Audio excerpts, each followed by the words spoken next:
This show is part of the Head Stuff Podcast Network.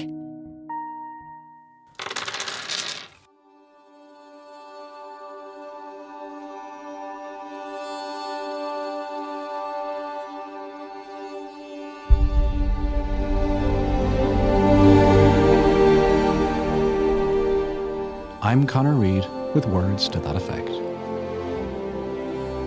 Stories of the fiction that shapes popular culture. Alright, let's do this. Yes! I forgot my... It's not fair. Where have you been hiding that? Yeah. He's been wearing it all day, haven't you noticed? Why would you not, if you had that, why would you not wear it all day? This is, in case it's not clear, the beginnings of a Dungeons and Dragons session. Gathered together a few weeks back is the staff of the podcast studios where I work. I forgot mine. I was going to bring mine. I watched a video about Dungeons and Dragons over the weekend though. So you're a pro. I'm A, a pro, and B, the guy was like, don't wear a costume. They don't really do it, it's just from television, you don't have to be that guy. And then I was like, but There were 8 of us, 7 complete novices, myself included, and Julie, an experienced dungeon master who was the only one who actually knew anything about Dungeons and Dragons and was very patiently showing us all the ropes. She'd written the story, set everything up for us, and given us our character sheets with our skills and attributes and provisions, and so on. Took me used to realise a D6 is just your regular dice. D4, D6, D8, D10, D5. I decided to make an episode on Dungeons and Dragons, or D&D as it's usually called, because I realised it was such a huge part of literature and popular culture that I knew shockingly little about. I've talked to and read interviews with so many authors who credit D&D with helping them to become a writer. As a dungeon master, a DM in particular, so this is the person who creates the world and narrates the story which the players adventure through, you're a storyteller. You're creating a compelling, engaging, magical world out of nothing. You're populating it with good and evil characters and then bringing players inside that world. What better practice could you ask for as a budding writer of fiction? So D&D is this hugely influential part of popular culture, even if you've never played it. And it turned out I was in the same boat as the rest of the team at the studios. They'd all heard of D&D, they'd seen it in films or TV shows, and some knew a little more than others about the mechanics, but none of us had ever played or really knew that much about it. So we got some beers and snacks. I turned on the mics, and Julie explained how it was all going to work. So the saving throws box and the skills box. Okay. Saving throws and skills. This is Oh yeah. top Okay. So basically, if you want to do something, I'll tell you what to roll, and then that'll... Pretty soon we were telling our elaborate backstories. I'm a dragon man. I speak. Oh, if we encounter any dragons, I can speak to them. I can drive a full license. Full clean driver. Her skill led her to be the leader of the clan by the age of 16, just a couple of years before she discovered her full potential. By the age of 18, she fell in love with very resistant to poison, and really for the first time in my life, I seem to be kind of just the muscle in this operation. As wide as he is tall, Bucklefast's belly is a thing of legend in the rock gnome community, and is often rubbed for good luck by friends and admirers. Having spent his youth with his rocky nose in books and timepieces, Bucklefast soon found himself as a 100-year-old gnome with no social life, no love interest, and no direction. And just generally making fun of each other. Artie has fallen over upon exiting. She's an absolute liability. Why are you bringing her? Matt and Alan, you guys... So how did we get here? A bunch of people in their 20s and 30s from Ireland, the US and Peru, sitting in a recording studio trying to kill a particularly belligerent goblin that wouldn't tell us who we work for. To get a bit of perspective on all of this, I called on the services of another D&D fan, one who's been playing since the 1980s. My name's Curt Carbonell. I'm an associate professor at Khalifa University. I wrote Dread Trident, tabletop role-playing games in the Modern Fantastic, to sort of address what I thought to be this massive, under-theorized archive of role-playing material for science fiction and fantasy studies. And that's what brought me back to Dungeons & Dragons after not playing since I was a young kid. Professor Carbonell's book looks at quite a few different TRPGs, tabletop role-playing games, but it all started for him, like for so many others, with D&D. You know, I started the book project by starting a Tuesday night D&D session at my home. I just opened it up. This was probably 2015 when the 5th edition came out. So I had been looking at the playtest rules for a couple years because I knew they were going to do a new edition, and I had a young son. And so I hadn't played D&D since the early 80s. And I had to drop it, actually, because my dad was a preacher, and an evangelical preacher.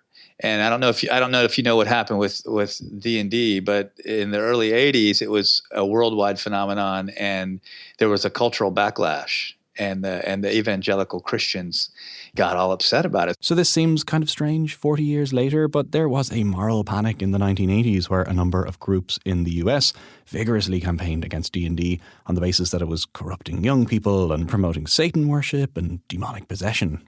So I wasn't allowed to play, so I kind of dropped it until I was an adult. And I thought, hey, I'd like to do this with my son. So I started back researching, and I said, you know what, I'm going to start a game. I'll DM, and I'll open it up to whoever. And it ended up being a 4-year thing, and had some great people come in, and it was all adults, all sort of experienced with D&D, and on that nostalgia kick, coming back to it. Some of them were younger. And had been playing. And then out of that, the book project started. So Dungeons & Dragons is nearly 50 years old now, which is incredible. There's such a huge compendium of knowledge around it, which is something I'll come back to. But long before D&D, there were other tabletop games, war games in particular.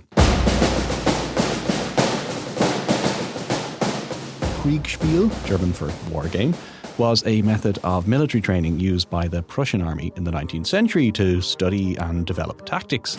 Opponents would have armies represented by small coloured blocks laid out on a map, and they would decide on movements and strategies, which would then be given to an umpire who would decide who was victorious in each situation. I don't know if you have ever played Diplomacy. So this is a tabletop war game where you need to form alliances with other players and then invariably backstab them in order to conquer different countries. You can play online as well, where everyone has 24 hours to complete the round of turns. I played with 6 other friends in the first COVID lockdown, and it took us a full month to complete the game. And it totally takes over your life. You're thinking about your next move all the time. You're agonizing over permutations. You're making side deals. You're wondering who's going to betray you. It's absolutely exhausting. It's also a good test of friendship. No, I won't buy you a pint tonight. Not after you invaded Piedmont when we'd expressly agreed that you wouldn't. So anyway, from Prussia in the 19th century, this method of rigorous tabletop wargaming soon caught on with other armies in Europe and elsewhere, and it's still very much something that is practiced today in more high-tech forms in militaries all over the world. But in the mid-1970s, 2 Americans interested in wargaming changed the rules entirely. Gary Gygax and Dave Arneson took that sort of scenario of 2 armies at a table with very strict rules and a referee and said, hey, let's throw in some magic, right? And of course, in the 60s, Tolkien had written his big fantasy epic. And Dungeons & Dragons started in mid-70s. And so that was the response of sort of sword and sorcery. Tolkien was less an influence on Dungeons & Dragons and more of an influence in culture in terms of bringing, fantasy into culture.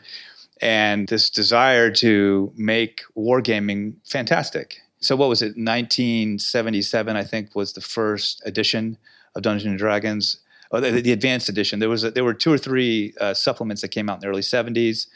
And, this was very niche still. The advanced Dungeons & Dragons and the basic rule set that came out were sort of, the basic were for kids, and that's what I played in 1980, and the advanced was for more adults and more complex rules.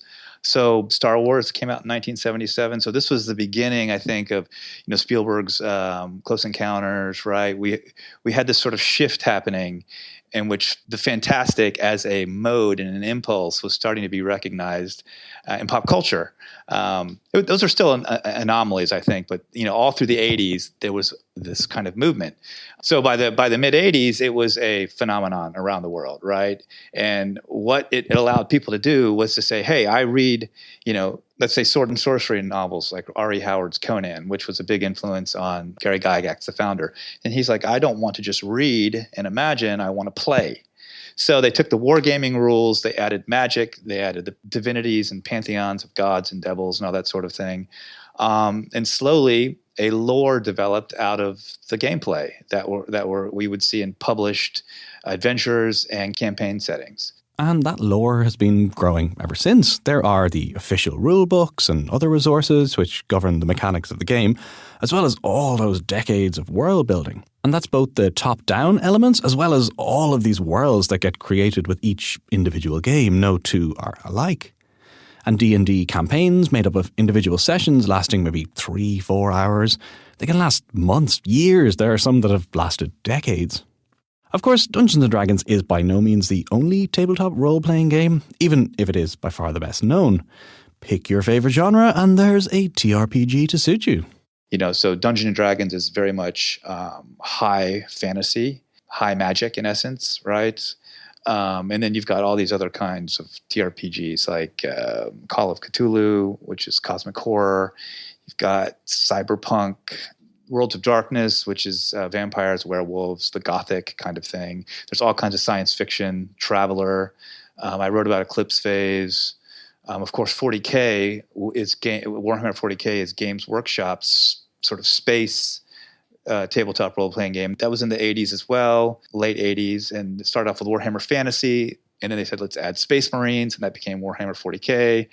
Before continuing with the Space Marines, I wanted to take a quick break to tell you about two things. The first is that this episode is very generously sponsored by the Dublin Literary Award, which has a really great shortlist of novels, and the award ceremony is next week. This is a very big deal in the literary world. The winner gets €100,000, so it's absolutely huge prize, and there are some really great books on the shortlist, so have a listen. Dublin Literary Award 2022, the most valuable award for writing and translation in the world, will announce its 27th winner on May 23rd. Stories by French, Irish, Michisagig Nishnabeg, Alderville First Nation Canadian, New Zealand and Nigerian authors have been chosen by library patrons all over the world, the people who know books best. For tickets to the Winner in Conversation event, go to dublinliteraryaward.ie. The second thing is, as I'm sure you already know, that this show is part of the Head Stuff Podcast Network, home to some of the best Irish podcasts around. If you would like to support any of them, if you would like to support this show, you can become a member of Head Stuff Plus and get lots of great bonus content for all of the shows of the network and lots of other benefits too. You can find out more at headstuffpodcast.com. And you could also, while you're there, have a listen to Fad Camp, which is a really good show. Grace and Connor, the two hosts, they talk about the absolutely insane world of dieting and diet culture in a way that is both really, really well informed, really well researched, but also very funny. So yeah, have a listen, check it out. Fad Camp is a comedy podcast about the ridiculousness of fad diets and diet culture, hosted by me, Grace Mulvey. And me, Connor Dowling. If you have a body of any kind, chances are you've crossed paths with at least one of the bizarre diet trends we cover in our show. And between me and Connor, we have done nearly every fad diet there is. Juice cleansing, fasting, the potato diet. Which is actually a real diet, by the way, and we don't recommend it. So join us as we try to make sense of the madness that is diet culture. Find Fad Camp everywhere you get your podcasts and make sure to follow us on Instagram and Twitter at Fad Camp Podcast. So the rise in popularity of all of these different TRPGs, and Dungeons & Dragons in particular, can be viewed as a part of the more general, phenomenal rise of fantasy in the past 2 decades, in film, TV, computer games, fiction, and everywhere else. You can go listen to episode 33 of this very podcast, which is all about that topic. But what's also important is the T in TRPG. These are tabletop games, and there are obvious attractions to gathering together in person to play. The hardest part of role-playing games is getting the people together. It's getting 6 people or 5 people to say, yes, I can be at that table at that time, and then people show up. So I think that embodied experience has been a big part of the tabletop role-playing game. I think when you play it and you enjoy it, you get part of the argument I make is you get a little touch of the enchanted experience, right? Of course, it's imagined. The LARPers, they really go out and try to embody it, right? But I think that's what it does for you. It's the magic circle for four hours at the table with friends. The LARPers that Professor Carbonell is referring to here, by the way, are the live action role players. So this is where you take the game away from the board and each player physically plays a character, dressing up in costume and acting everything out with the other players. Back at the table, though, the continued rise in D&D is part of a more general surge in interest in board games. I noticed that a lot of the people that were drawn to the 5th edition, which really was at the same time board games were starting to blow up on Kickstarter, is that they wanted to play the game not on a screen. But there's been a renaissance, right? That's what they call it, the board game renaissance in the last decade. Look at Kickstarter and see how many board games are, right? People want embodied connection. The board game industry is huge, worth about $12 billion apparently, and is continuing to expand. There's demand not just for the classics, your Monopoly and Connect 4 and all the rest, but for a whole world of indie games, many of which are funded on Kickstarter and other crowdsourcing sites. Hi, Paddy. I sat down Hi, with how are Paddy you? the day before we Good. both played our first D&D session. So would it be safe to say that you are part of the board game renaissance?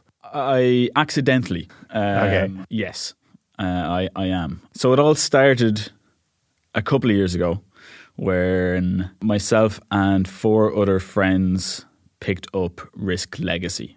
Okay. I had played some board games growing up. We played quite a bit of Monopoly and things like that.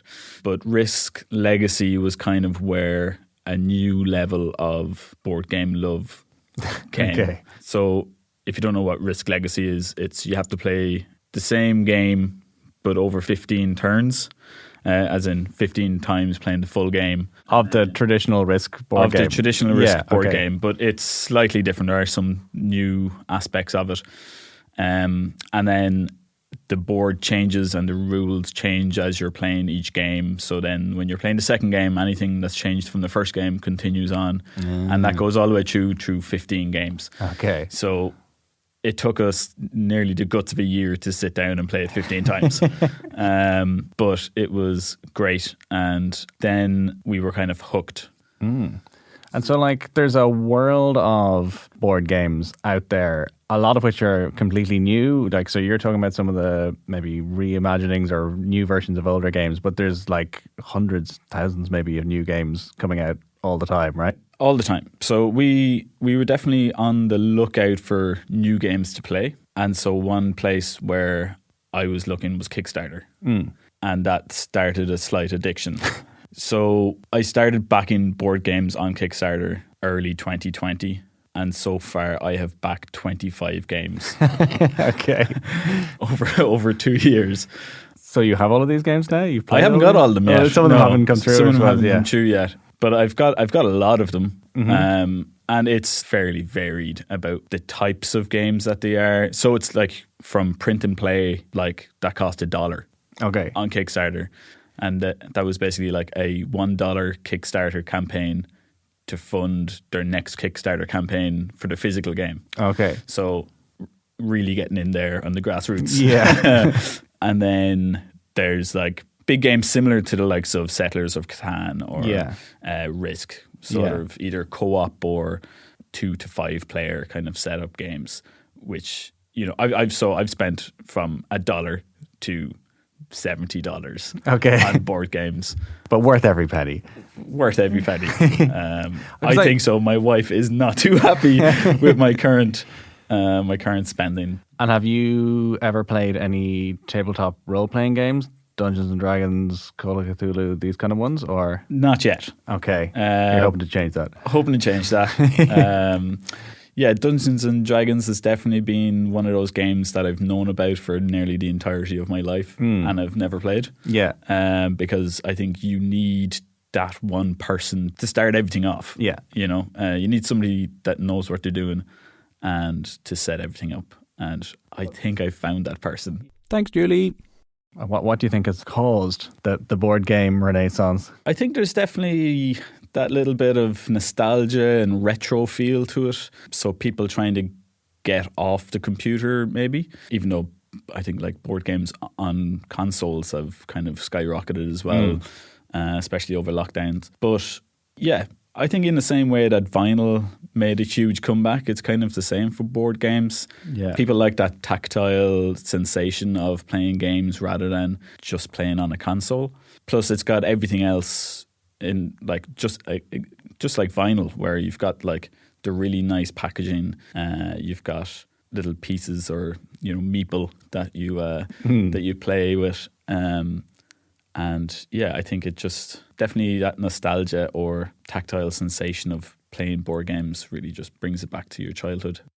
So there's definitely that nostalgic element, a desire to not be on a screen, to be interacting with people in person.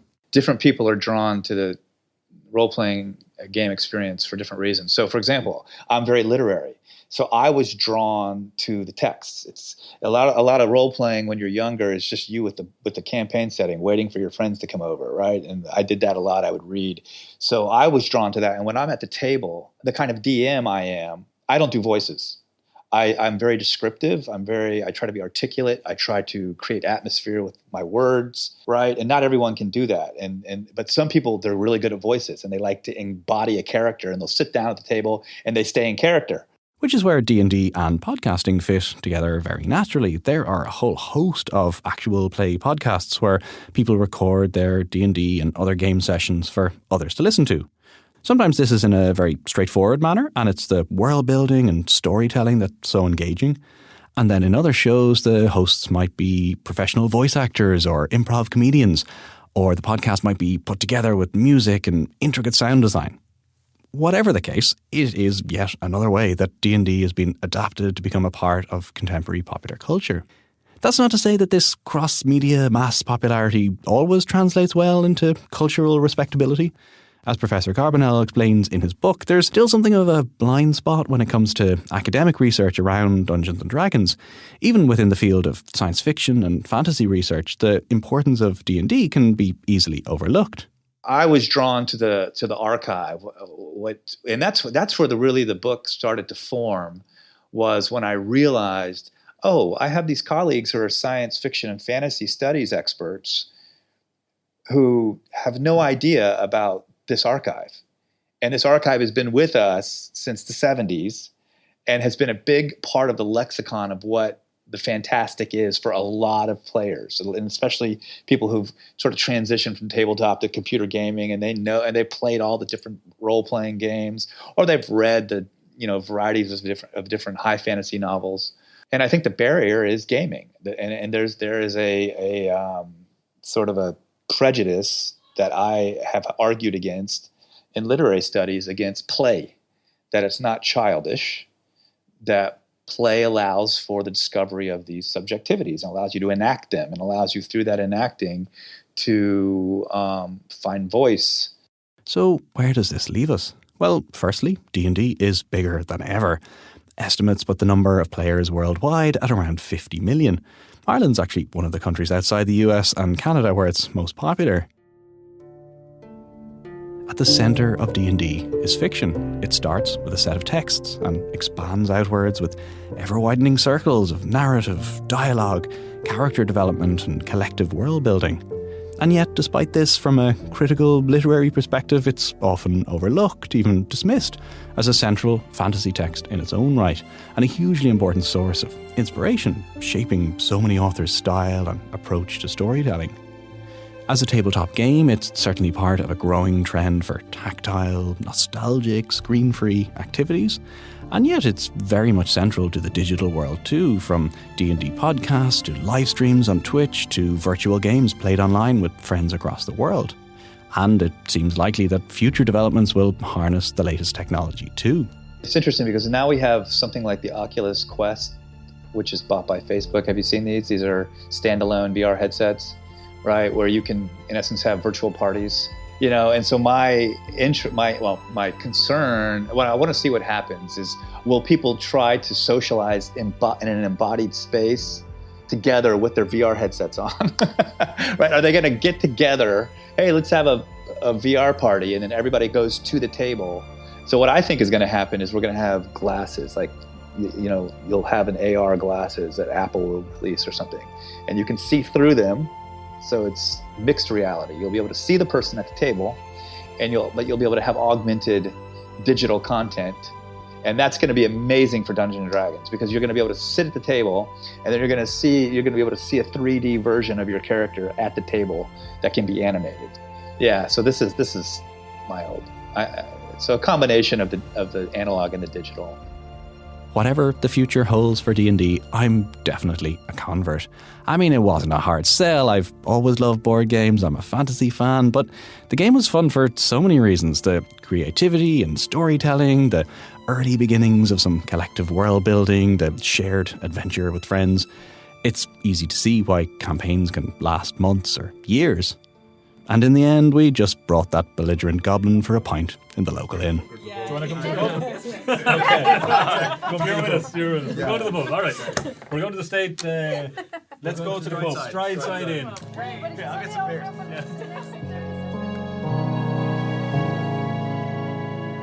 That's it for another episode of Words to That Effect. Thank you so much for listening.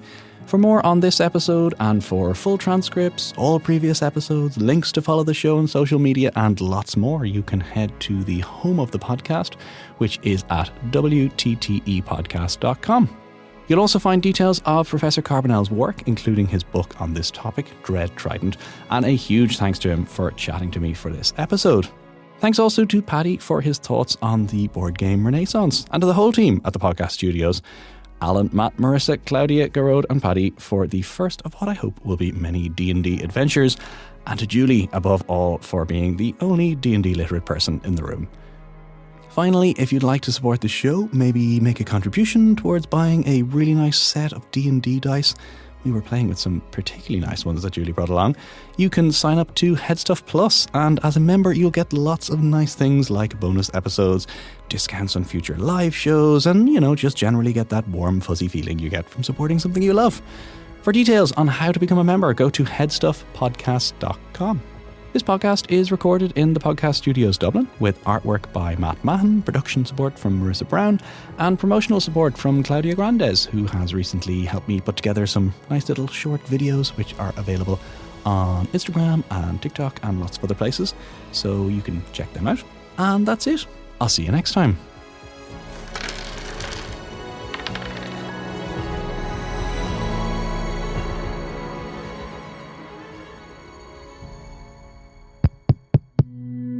This show is part of the Headstuff Podcast Network, a hub for the creative and the curious.